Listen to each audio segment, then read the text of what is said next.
Hi friends, మీరు చూస్తున్నవి super టేస్టీగా ఉన్న చల్ల మిరపకాయలు లేదా ఊర మిరపకాయలు, ఇంకా మజ్జిగ మిరపకాయలు అని కూడా అంటారు.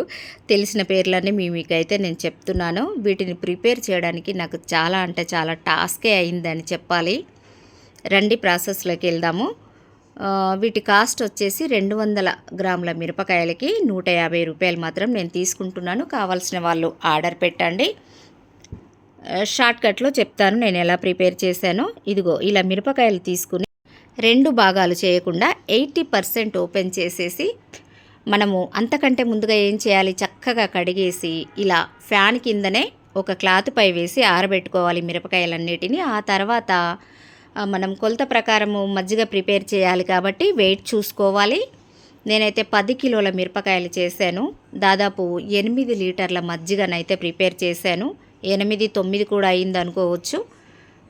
చూస్తున్నారా ఎంత కష్టపడ్డాను తెలుసా ఈ కాయల కోసం. తోటకు వెళ్ళి రెడ్ మిరపకాయలు వదిలేసి గ్రీన్ మిరపకాయలన్నీ కోసుకొని ఇంటికి తెచ్చుకున్నాను. ఫ్రెష్వి అయితే ఏదైనా బాగుంటాయని. ఒకటి మర్చిపోయాను, ఏంటి అంటే వాము కూడా ఇందులో వేశాను. ఒక 4 రోజులు మజ్జిగలో ఊరబెట్టి 5 రోజులు దాబాపై ఆరబెట్టేశాను. ఎంత చక్కగా ఎండిపోయినాయి చూడండి. ఇలా అంటే విరిగిపోతున్నాయి.